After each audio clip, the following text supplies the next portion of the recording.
His Dark Materials, Book 2, The Subtle Knife, by Philip Pullman. The Subtle Knife is the second part of the trilogy that began with the Golden Compass. That first book was set in a world like ours, but different. This book begins in our own world. Chapter 1.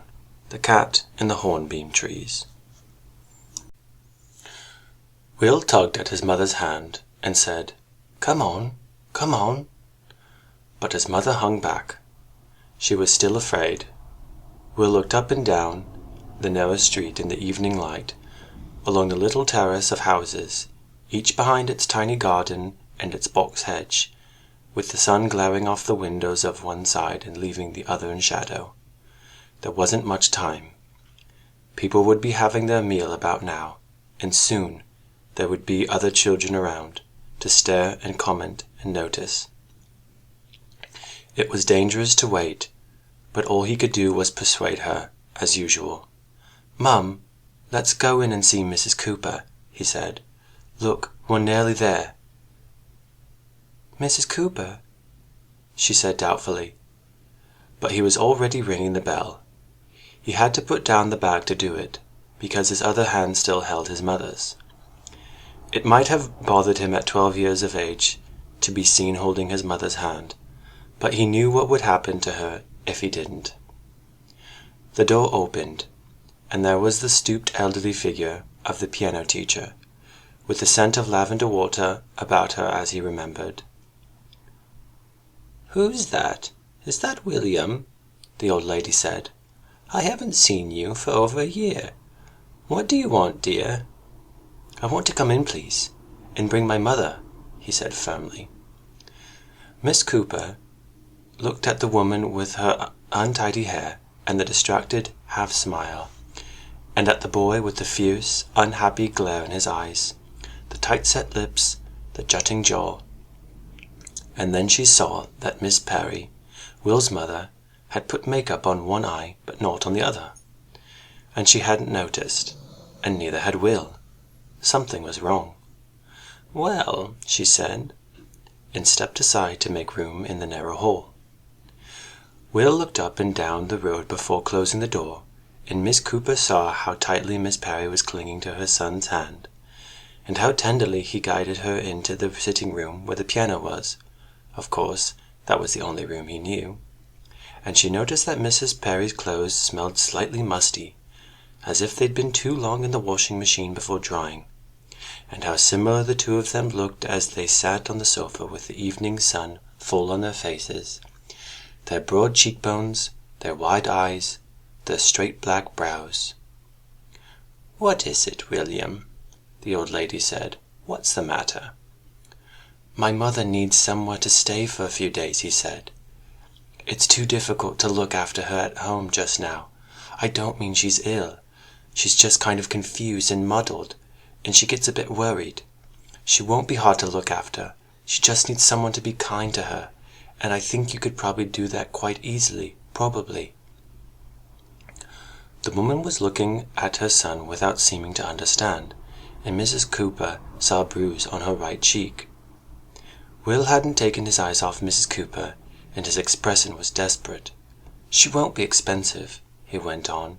"I've brought some packets of food, enough to last, I should think. You could have some of it too. She won't mind sharing." "But I don't know if I should. Doesn't she need a doctor?" "No, she's not ill." "But there must be someone who can. I mean, isn't there a neighbor or someone in the family?" "We haven't got any family, only us, and the neighbors are too busy." "What about social services? I don't mean to put you off, dear, but—" "No, no, she just needs a bit of help. I can't do it myself for a little while, but I won't be long. I've got things to do, but I'll be back soon, and I'll take her home again, I promise. You won't have to do it for long." The mother was looking at her son with such trust, and he turned and smiled at her with such love and reassurance, that Mrs. Cooper couldn't say no. "Well," she said, turning to Mrs. Perry, "I'm sure it won't matter for a day or so. You can have my daughter's room, dear. She's in Australia. She won't be needing it again." "Thank you," said Will, and stood up as if he were in a hurry to leave. "But where are you going to be?" said Mrs. Cooper. "I'm going to be staying with a friend," he said. "I'll phone up as often as I can. I've got your number. It'll be all right." His mother was looking at him, bewildered. He bent over and kissed her clumsily. "Don't worry," he said. "Mrs. Cooper will look after you and be better than me, honest. And I'll phone up tomorrow and talk to you tomorrow." They hugged tightly, and then Will kissed her again and gently unfastened her arms from his neck before going to the front door. Mrs. Cooper could see he was upset because his eyes were glistening, but he turned, remembering his manners, and held out his hand. "Goodbye," he said, "and thank you very much." "William," she said, "I wish you'd tell me what the matter is." "It's a bit complicated," he said, "but she won't be any trouble, honestly." That wasn't what she meant, and both of them knew it, but somehow Will was in charge of this business, whatever it was. The old lady thought she'd never seen her child so implacable. He turned away, already thinking about the empty house. The close where Will and his mother lived was a loop of road in a modern estate with a dozen identical houses, of which theirs was by far the shabbiest. The front garden was just a patch of weedy grass. His mother had planted some shrubs earlier in the year, but they'd shriveled and died for lack of watering.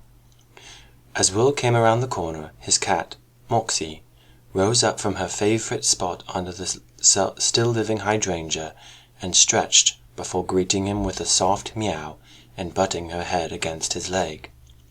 He picked her up and whispered, "Have they come back, Moxie?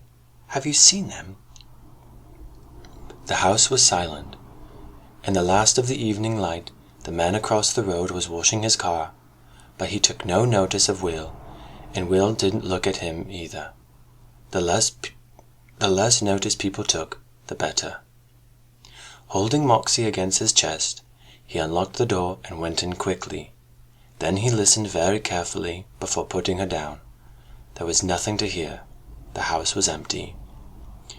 He opened a tin for Moxie and left her to eat in the kitchen. How long before the man came back? There was no way of telling, so he'd better move quickly. He went upstairs and began to search. He was looking for a battered green leather writing case. There are a surprising number of places to hide something that size, even in any ordinary modern house. You don't need secret panels and extensive cellars in order to make something hard to find. Will searched his mother's bedroom first, ashamed to be looking through the drawers where she kept her underclothes, and then he walked systematically through the rest of the rooms upstairs, even his own. Moxie came to see what he was doing and sat and cleaned herself nearby for company, but he didn't find it. By that time it was dark, and he was hungry. He made himself baked beans on toast, and sat at the kitchen table wondering about the best order to look through the downstairs rooms. As he was finishing his meal, the phone rang. He sat absolutely still, his heart thumping. He counted 26 rings, and then it stopped. He put his plate in the sink and started to search again. 4 hours later, he still hadn't found the green leather case, and it was 1:30, and he was exhausted. He lay on his bed fully clothed and fell asleep at once, his dreams tense and crowded, his mother's unhappy, frightened face always there just out of reach. And almost at once, it seemed, though he'd been asleep for nearly 3 hours, he woke up, knowing 2 things simultaneously. First, he knew where the case was, and second, he knew that the men were downstairs, opening the kitchen door. He lifted Moxie out of the way and softly hushed her sleepy protest. Then he swung his legs over the side of the bed and put on his shoes, straining every nerve to hear the sounds from downstairs. They were very quiet sounds, a chair being lifted and replaced, a short whisper, the creak of a floorboard. Moving more silently than the men were, he left his bedroom and tiptoed to the spare room at the top of the stairs.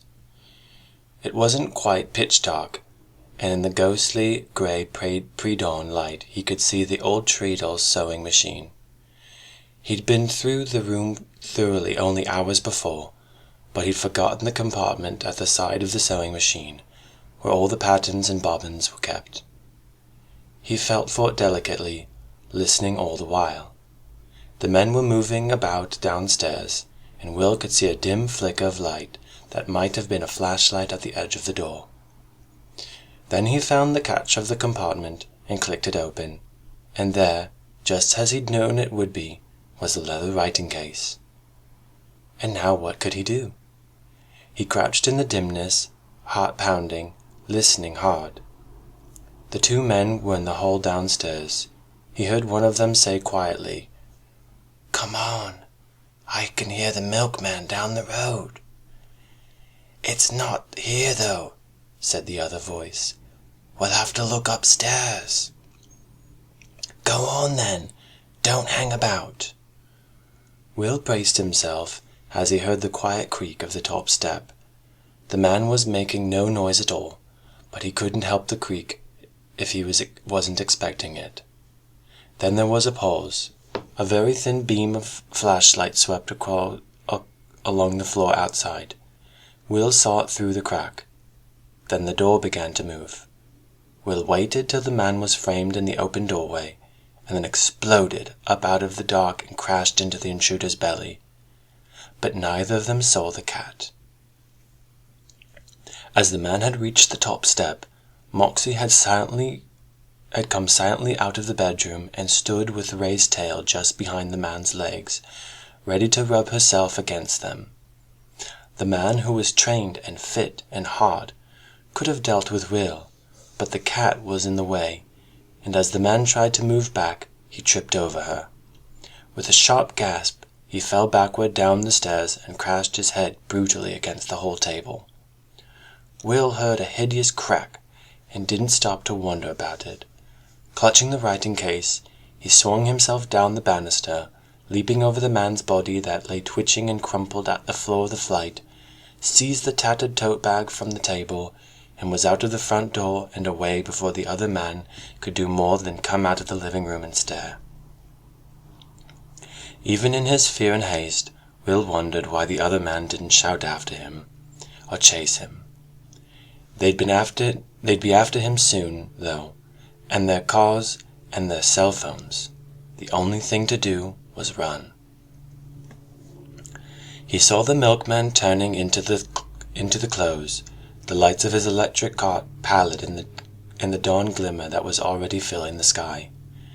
Will jumped over the fence into the next door garden, down the passage beside the house, over the next garden wall, across the dew-wet lawn, through the hedge, and into a tangle of shrubs and trees between the housing estate and the main road. There he crawled under a bush and lay panting and trembling.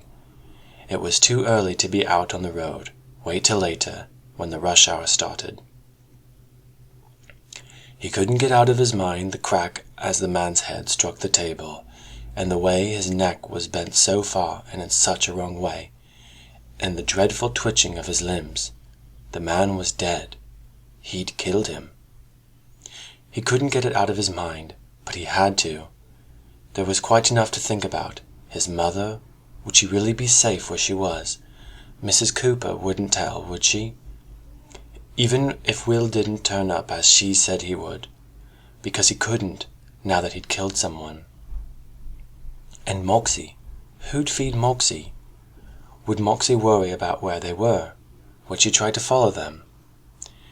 It was getting lighter by the minute. It was light enough already to check through the things in the tote bag, his mother's purse, the latest letter from the lawyer, the road map of southern England, chocolate bars, toothpaste, spare socks and pants, and the green leather writing case. Everything was there. Everything was going according to plan, really, except that he'd killed someone. Will had first realized his mother was different from other people, and that he had to look after her when he was 7. They were in a supermarket, and they were playing a game. They were allowed to put an item in the cart only when no one was looking. It was Will's job to look all around and whisper, "Now!" and she would snatch a tin or a packet from the shelf and put it silently into the cart. When things were in there, they were safe, because they became invisible. It was a good game, and it went on for a long time, because this was a Saturday morning and the shop was full. But they were good at it and worked well together. They trusted each other. Will loved his mother very much, and often told her so, and she told him the same. So when they reached the checkout, Will was excited and happy because they'd nearly won. And when his mother couldn't find her purse, that was part of the game too, even when she said the enemies must have stolen it. But Will was getting tired by this time, and hungry too, and Mummy wasn't so happy anymore. She was really frightened, and then they went around putting things back on shelves, but this time they had to be extra careful because the enemies were tracking them down by means of her credit card numbers, which they knew because they had her purse. And Will got more and more frightened himself. He realized how clever his mother had been to make this real danger into a game so that he wouldn't be alarmed, and how, now that he knew the truth, he had to pretend not to be frightened, so as to reassure her.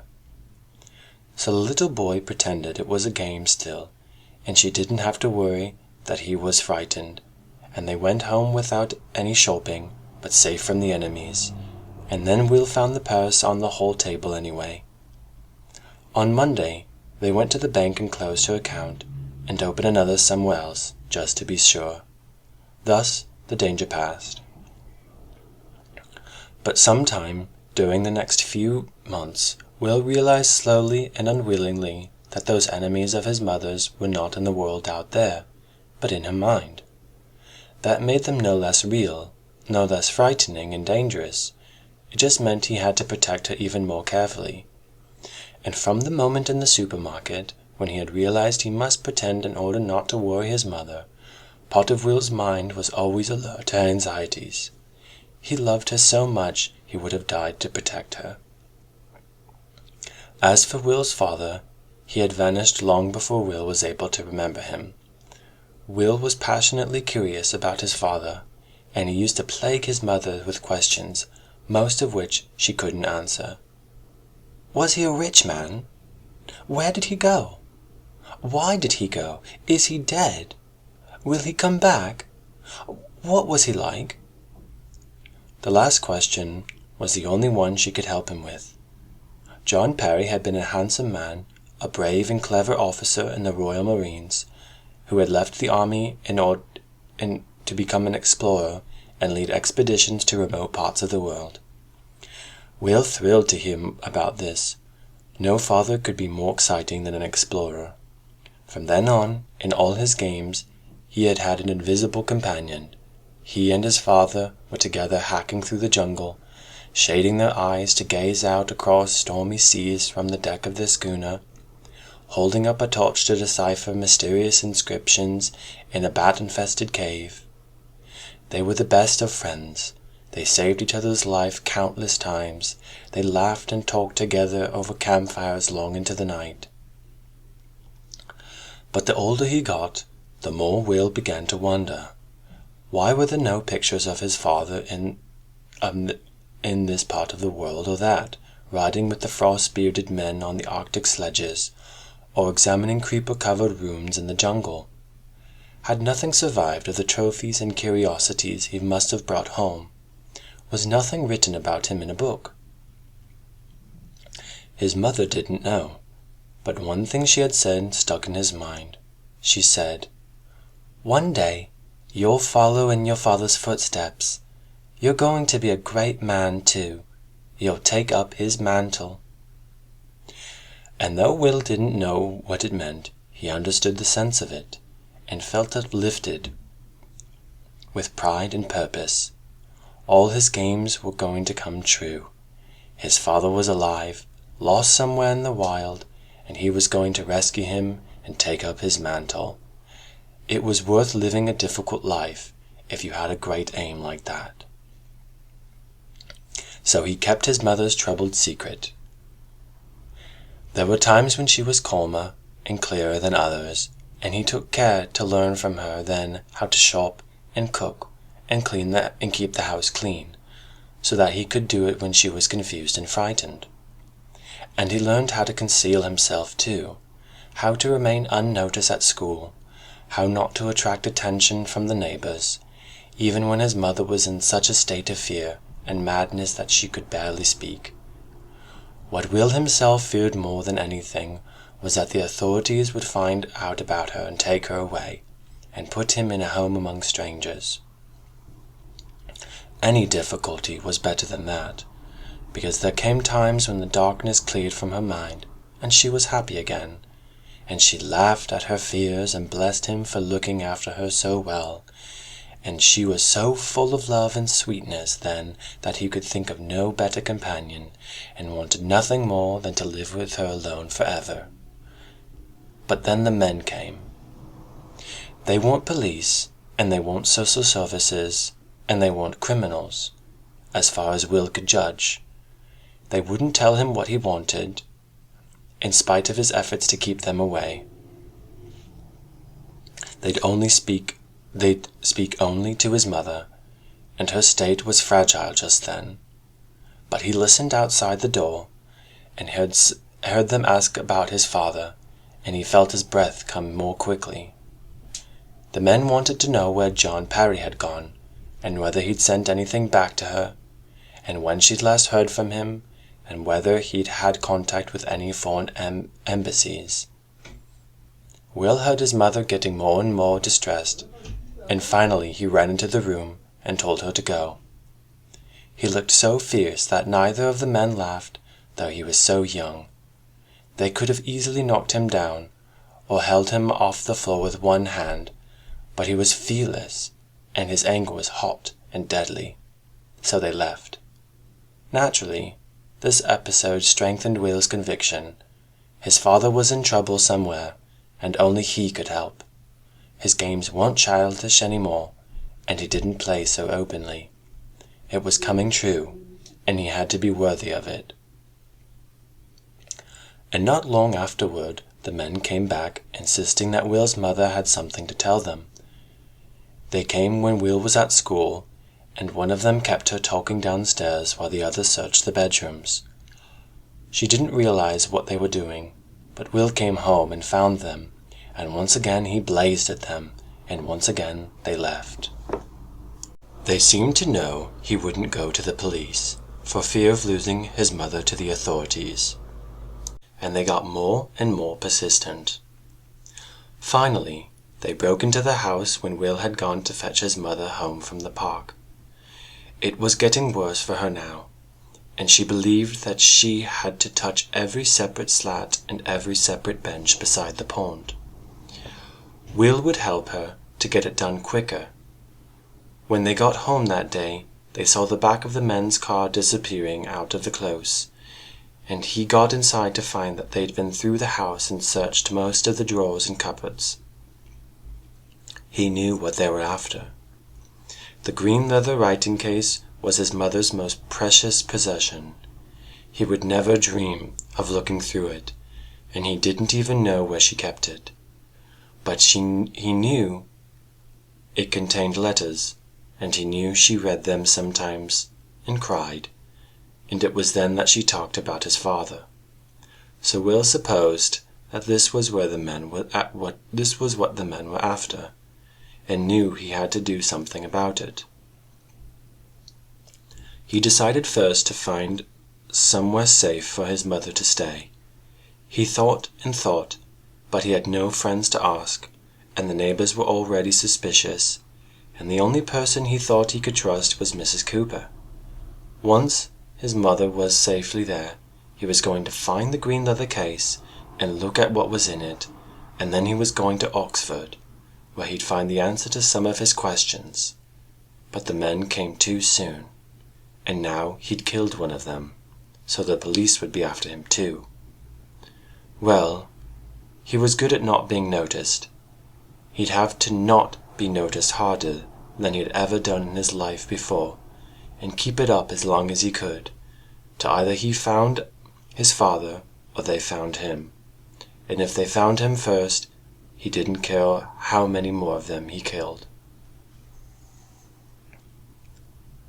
Later that day, toward midnight in fact, Will was walking out of the city of Oxford, 40 miles away. He was tired to his very bones. He had hitchhiked and ridden on 2 buses and walked and reached Oxford at 6 in the evening, too late to do what he needed to do. He'd eaten at a Burger King and had gone to a cinema to hide, though what the film was he forgot even as he was watching it. And now he was walking along an endless road through the suburbs, heading north. No one had noticed him so far, but he was aware that he'd better find somewhere to sleep before long, because the later it got, the more noticeable he'd be. The trouble was that there was nowhere to hide in the gardens of the comfortable houses along this road, and there was still no sign of open country. He came to a large traffic circle, where the road going north crossed the Oxford Ring Road going east and west. At this time of night there was very little traffic, and the road where he stood was quiet, with comfortable houses set back behind a wide expanse of grass on either side. Planted along the grass at the road's edge were 2 lines of hornbeam trees, odd-looking things with perfectly symmetrical, close-leafed crowns, more like children's drawings than like real trees. The street lights made the scene look artificial, like a stage set. Will was stupefied with exhaustion, and he might have gone on to the north, or he might have laid his head on the grass under one of those trees and slept. But as he stood trying to clear his head, he saw a cat. She was a tabby, like Moxie. She padded out of the garden on the Oxford side of the road where Will was standing. Will put down his tote bag and held out his hand, and the cat came up to rub her head against his knuckles, just as Moxie did. Of course, every cat behaved like that, but all the same, Will felt such a longing for home that tears scalded his eyes. Eventually, the cat turned away. This was night, and there was a territory to patrol. There were mice to hunt. She padded across the road and toward the bushes just beyond the hornbeam trees, and there she stopped. Will, still watching, saw the cat behave curiously. She reached out a paw to pat something in the air in front of her, something quite invisible to Will. Then she leaped backward, back arched and fur on end, tail held out and stiffly. Will knew cat behavior. He watched more alertly as the cat approached the spot again, just an empty patch of grass between the hornbeams and the bushes of a garden hedge, and patted the air once more. Again she leaped back, but less far and with less alarm this time.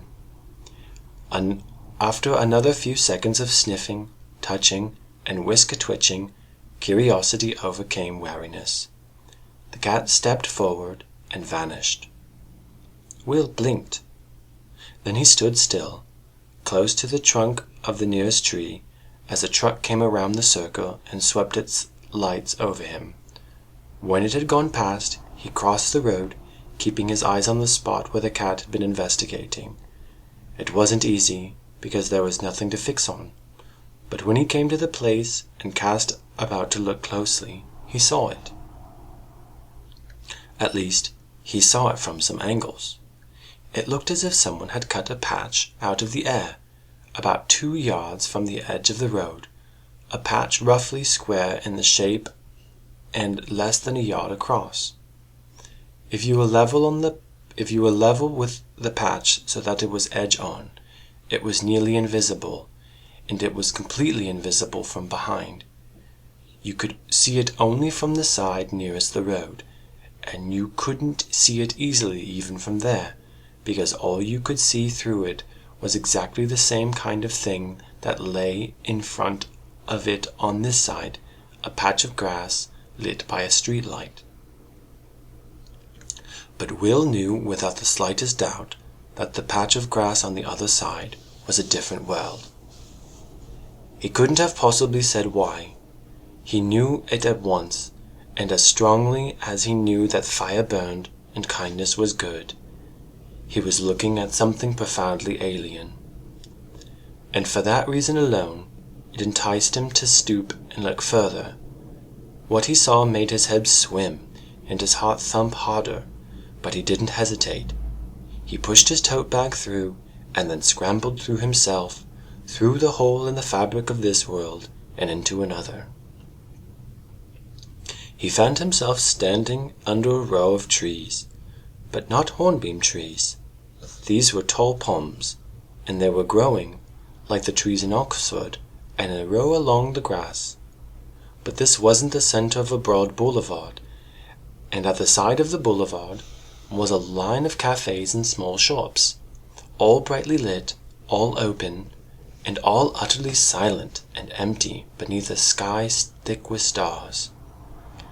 The hot night was laden with the scent of flowers and the salt smell of the sea. Will looked around carefully. Behind him, the full moon shone down over a distant prospect of great green hills, and on the slopes at the foot of the hills there were houses with rich gardens, and an open parkland with groves of trees and the white gleam of a classical temple. Just beside him was that bare patch in the air, as hard to see from the side as from the other, but definitely there. He bent to look through, and he saw the road in Oxford, his own world. He turned away with a shudder. Whatever this new world was, it had to be better than what he had just left. With a dawning lightheadedness, the feeling that he was dreaming but awake at the same time, he stood up and looked around for the cat, his guide. She was nowhere in sight. No doubt she was already exploring those narrow streets and gardens behind the cafes whose lights were so inviting. Will lifted up his tattered tote bag and walked slowly across the road toward them, moving very carefully in case all of it disappeared. The air of the place had something Mediterranean, or maybe Caribbean, about it. Will had never been out of England, so he couldn't compare it with anywhere else he knew. But it was the kind of place where people came out late at night to eat and drink, to dance and enjoy music, except that there was no one here, and the silence was immense.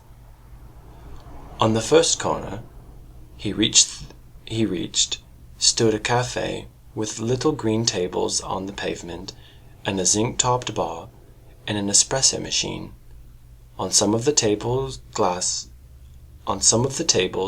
glasses stood half empty. In one ashtray a cigarette had burned down to the butt. A plate of risotto stood next to a basket of stale rolls as hard as cardboard. He took a bottle of lemonade from the cooler behind the bar, and then thought for a moment before dropping a pound coin in the till. As soon as he'd shut the till, he opened it again, realizing that the money in there might say what this place was called. The currency was called the Corona, but he couldn't tell any more than that. He put the money back and opened the bottle on the counter. He opened the bottle on the opener fixed to the counter before leaving the cafe and wandering down the street going away from the boulevard.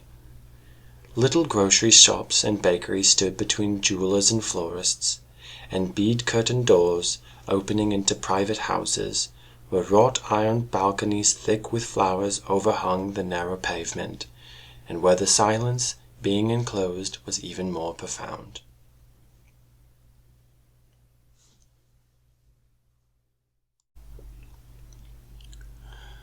The streets were leading downward, and before very long they opened out onto a broad avenue, where more palm trees reached high into the air, and the underside of their leaves glowing in the street lights. On the other side of the avenue was the sea. Will found himself facing a harbour, enclosed from the left by a stone breakwater, and from the right by a headland on which a large building with stone columns and wide steps and ornate balconies stood floodlit among flowering trees and bushes. In the harbour, one or two rowboats lay still at the anchor, and beyond the breakwater the starlight glittered on a calm sea. By now Will's exhaustion had been wiped out. He was wide awake and possessed by wonder. From time to time, on his way through the narrow streets, he'd put out a hand to touch a wall or a doorway, or flowers in a window box, and found them solid and convincing. Now he wanted to touch the whole landscape in front of him, because it was too wide to take in through his eyes alone. He stood still, breathing deeply, almost afraid. He discovered that he was still holding the bottle he'd taken from the cafe. He drank from it, and it tasted like what it was, ice-cold lemonade, and welcome too, because the night air was hot. He wandered along to the right, past hotels with awnings over brightly lit entrances, and bougainvillea flowering beside them, until he came to the gardens on the little headland.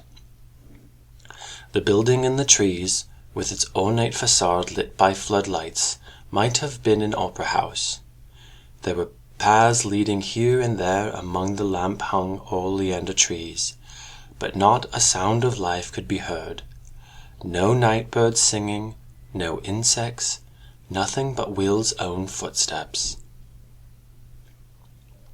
The only sound he could hear came from the regular quiet breaking of delicate waves from the beach beyond the palm trees at the edge of the garden. Will had made his way there. The tide was halfway in or halfway out, and a row of pedal boats was drawn up along the soft white sand above the high water line. Every few seconds a tiny wave folded itself over the sea's edge before sliding back out neatly under the next. 50 yards or so out on the calm water was a diving platform. Will sat on one side of the pedal boats and kicked off his shoes, his cheap sneakers that were coming apart and cramping his hot feet. He dropped his socks beside them and pushed his toes deep into the sand. A few seconds later, he had thrown off the rest of his clothes and was walking into the sea. The water was deliciously between cool and warm. He splashed out to the diving platform and pulled himself up to sit on his weather-softened planking and look back at the city. To his right, the harbour lay enclosed by its breakwater. Beyond it, a mile or so away, stood a red and white striped lighthouse. And beyond the lighthouse, distant cliffs rose dimly, and beyond them, those great, wide, rolling hills he'd seen from the place he'd first come through. Closer at hand were the light-bearing trees of Casino Gardens, and the streets of the city, and the waterfront with its hotels and cafes and warm-lit shops, all silent, all empty, and all safe. No one could follow him here, and men who'd searched the house would never know. The police would never find him. He had a whole world to hide in. For the first time since he'd run out of his front door that morning, Will began to feel secure. He was thirsty again, and hungry too, because he'd eaten last in another world after all. He slipped into the water and swam back more slowly to the beach, where he put on his underpants and carried the rest of his clothes in the tote bag. He dropped the empty bottle into the first rubbish bin he found and walked barefoot along the pavement toward the harbour. When his skin had dried a little, he put on his jeans and looked for somewhere he'd likely to find food. The hotels were too grand. He looked inside the first hotel, but it was so large that he felt uncomfortable, and he kept moving down the waterfront until he found a little cafe that looked like it was the right place. He couldn't have said why. It was very similar to a dozen others, with its first-floor balcony laden with flower pots, and its tables and chairs on the pavement outside, but it welcomed him. There was a bar with photographs of boxers on the wall, and a signed poster of a broadly smiling accordion player. There was a kitchen, a door beside it that opened onto a narrow flight of stairs, carpeted in a bright floral pattern. He climbed quietly up to the narrow landing and opened the first door he came to. It was the room at the front. The air was hot and stuffy, and Will opened the glass door onto the balcony to let in the night air. The room itself was small and furnished with things that were too big for it, and shabby, but it was clean and comfortable. Hospitable people lived here. There was a little shelf of books, a magazine on the table, a couple of photographs in frames. Will left and looked in the other rooms. A little bathroom, a bedroom with a double bed. Something made his skin prickle before he opened the last door. His heart raced. He wasn't sure if he'd heard a sound from inside, but something told him that the room wasn't empty. He thought how odd it was that this day had begun with someone outside a darkened room, and himself waiting inside, and now the positions were reversed. And as he stood wondering, the door burst open, and something came hurtling at him like a wild beast. But his memory had warned him, and he wasn't standing quite close enough to be knocked over. He fought hard, knee, head, fist, and the strength of his arms against it. Him, her, a girl about his own age, ferocious, snarling, with ragged, dirty clothes and thin, bare limbs. She realized what he was at the same moment, and snatched herself away from his bare chest to crouch in the corner of the dark landing like a cat at bay. And there was a cat beside her, to his astonishment, a large wild cat, as tall as his knee, fur on one end, teeth bared, tail erect. She put her hand on the cat's back and licked her dry lips, watching his every movement. Will stood up slowly. "Who are you?" "Lyra Silvertongue," she said. "Do you live here?" "No," she said vehemently. "Then what is this place, this city?" "I don't know." "Where do you come from?" "From my world. It's joined on. Where's your demon?" His eyes widened. Then he saw something extraordinary happen to the cat. It leaped into her arms, and when it got there, it changed shape. Now it was a red-brown stoat, with a cream throat and belly, and it glared at him as ferociously as the girl herself. But then another shift in things took place, because he realized that they, both the girl and the stoat, were profoundly afraid of him, as much as if he'd been a ghost. "I don't have a demon," he said. "I don't know what you mean." Then, "Oh, is that your demon?" She stood up slowly.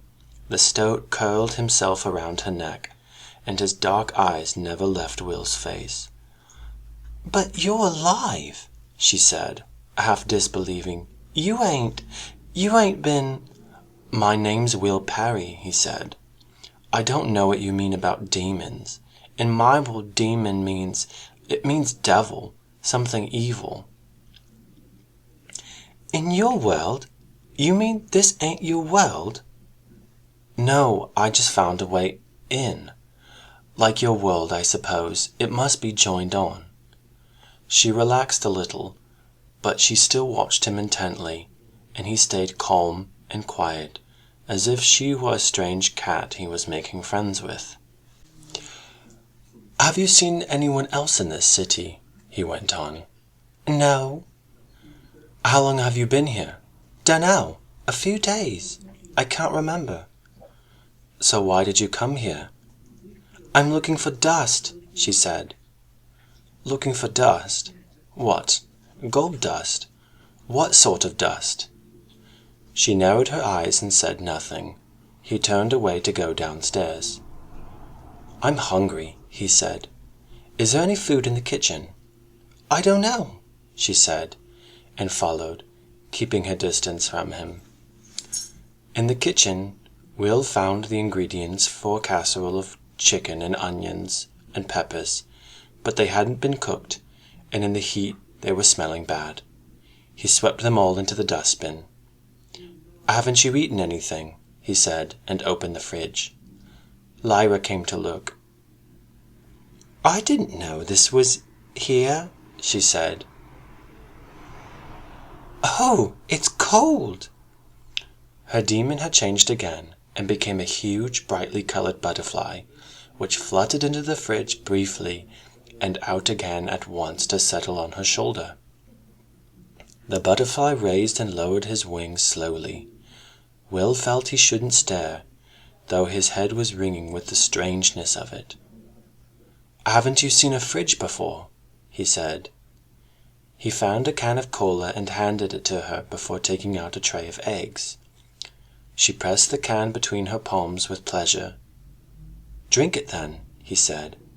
She looked at it, frowning. She didn't know how to open it. He snapped the lid for her, and the drink frothed out.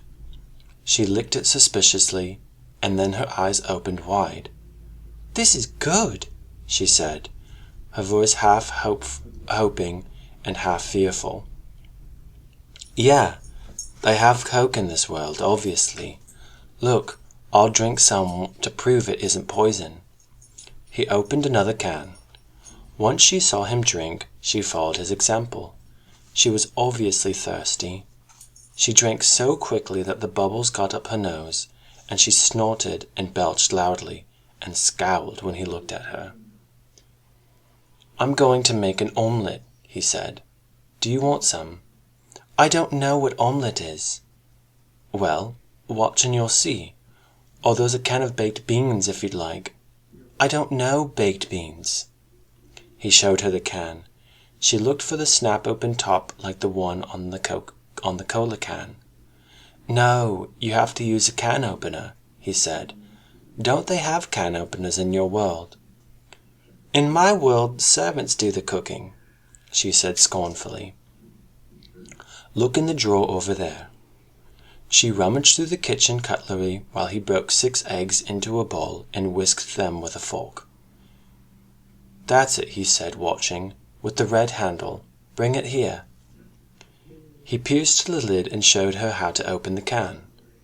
Now get that little saucepan off the hook and tip them in, he told her. She sniffed the beans, and again an expression of pleasant suspicion entered her eyes. She tipped the can into the saucepan and licked a finger, watching as Will shook salt and pepper into the eggs and cut a knob of butter from the package in the fridge into a cast iron pan. He went into the bar to find some matches, and when he came back, she was dipping her dirty finger into the bowl of beaten eggs and licking it greedily. Her demon, a cat again, was dipping his paw in it too, but he backed away when Will came near. It's not cooked yet, he said, taking it away. When did you last have a meal? At my father's house on Svalbard, she said. Days and days ago. I don't know. I found bread and stuff here and I ate that. He lit the gas, melted the butter, poured in the eggs, and let them run all over the base of it. Her eyes followed everything greedily, watching him pour the eggs up into soft ridges in the center as they cooked and tilt the pan and let raw egg flow into the space. She watched him too, looking at his face and his walking hands and his bare shoulders and feet. When the omelette was cooked, he folded it up and over and cut it in half with a spatula. Find a couple plates, he said, and Lyra obediently did so. She seemed quite willing to take orders if she saw the sense of them, so he told her to go and clear a table in front of the cafe. He brought out the food and some knives and forks with a drawer, and they sat down together a little awkwardly. She ate hers in less than a minute, and then fidgeted, swinging back and forth on her chair and plucking the plastic strips of the woven seed while he finished his. Her demon changed yet again, and became a goldfinch, pecking at invisible crumbs on the tabletop. Will ate slowly. He'd given her most of the beans, but even so he took much longer than she did. The harbor in front of them, the lights along the empty boulevard, the stars in the dark sky above, all hung in the huge silence, as if nothing else existed at all. And all the time he was intensely aware of the girl. She was small and slight, but wiry, and she'd fought like a tiger. His fist had raised a bruise on her cheek, and she was ignoring it. Her expression was a mixture of the very young, when she'd first tasted the cola, and a kind of deep, sad wariness. Her eyes were a pale blue, and her hair would be a darkish blonde once it was washed, because she was filthy, and she smelled as if she hadn't bathed for days. Laura, Will said. Lyra. Lyra Silvertongue? Yes. Where is your world? How did you get here? She shrugged. I walked, she said. It was all foggy. I didn't know where I was going. At least, I knew I was going out of my world, but I couldn't see this one till the fog cleared. Then I found myself here. What did you say about dust? Dust, yeah, I'm going to find out about it. But this world seems to be empty. There's no one here to ask.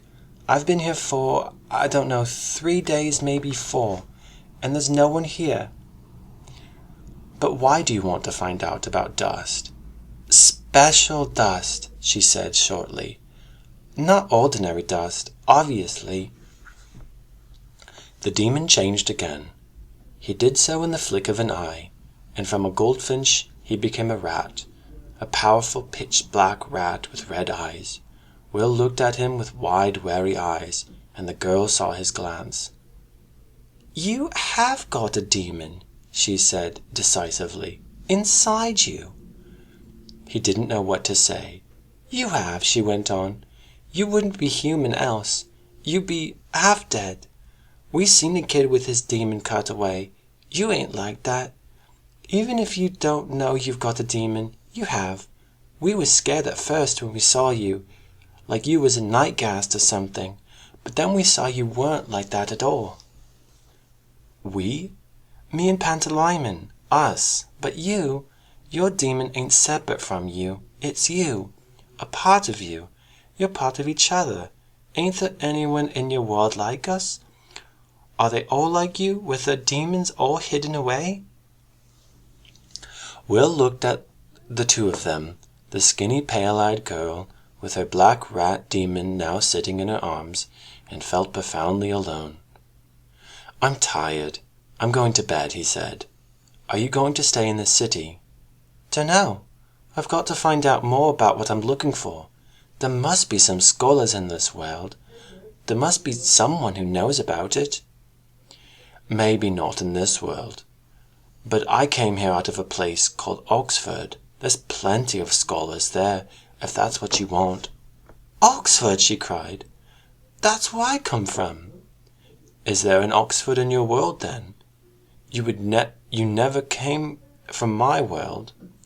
No, she said decisively. Different worlds. But in my world there's an Oxford too. We're both speaking English, ain't we? Stands to reason there's other things the same. How did you get through? Is there a bridge or what? Just kind of a window in the air. Show me, she said. It was a command, not a request. He shook his head. Not now, he said. I want to sleep. Anyway, it's the middle of the night. Then show me in the morning. All right, I'll show you. but I've got my own things to do. You'll have to find your scholars by yourself." "Easy," she said. "I knew all about scholars." He put the plates together and stood up. "I cooked," he said, "so you can wash the dishes." She looked incredulous. "Wash the dishes?" she scoffed. "There's millions of clean ones lying about. Anyway, I'm not a servant. I'm not going to wash them." "So I won't show you the way through." "I'll find it by myself." "You won't. It's hidden. You'd never find it. Listen, I don't know how long we can stay at this place. We've got to eat, so we'll eat what's here, but we'll tidy up afterward and keep the place clean because we ought to. You wash the dishes. We've got to treat this place right. Now I'm going to bed. I'll have the other room. I'll see you in the morning." He went inside, cleaned his teeth with a finger and some toothpaste from his tattered bag, fell in the double bed, and was asleep in a moment.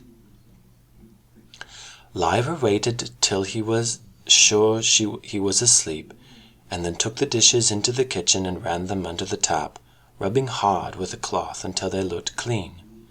She did the same thing with the knives and forks, but the procedure didn't work with the omelette pan, so she tried a bar of yellow soap on it, and picked at it stubbornly until it looked as clean as she thought it was going to. Then she dried everything on another cloth, and stacked it neatly on the drain board. Because she was still thirsty, and because she wanted to try opening a can, she snapped open another cola and took it upstairs. She listened outside Will's door, and hearing nothing, tiptoed into the other room and took out the alethiometer from her pillow. She didn't need to be close to Will to ask about him, but she wanted to look anyway, and she turned his door handle as quietly as she could before going in. There was a light on the seafront outside. Shining straight up into the room, and in the glow reflected from the ceiling she looked down at the sleeping boy. He was frowning. His face glistened with sweat. He was strong and stocky, not as formed as a grown man, of course, because he wasn't much older than she was, but he'd be powerful one day. How much easier as if his demon had been visible. She wondered what form it might be, and whether it was fixed yet. Whatever its form, it would express a nature that was savage and courteous and unhappy. She tiptoed to the window. In the glow from the streetlight, she carefully set the hands of the alethiometer and relaxed her mind into the shape of a question. The needle began to sweep around the dial in a series of pauses and swings, almost too fast to watch. She had asked, "What is he? A friend or an enemy?" The alethiometer answered, "He's a murderer." When she saw the answer, she relaxed at once. He could find food and show her how to reach Oxford, and those were powers that were useful, but he might still have been untrustworthy or cowardly. A murderer was a worthy companion. She felt as safe with him as she'd felt with Yorick Bernison, the armored bear. She swung the shutter across the open window so the morning sunlight wouldn't strike in on his face, and tiptoed out.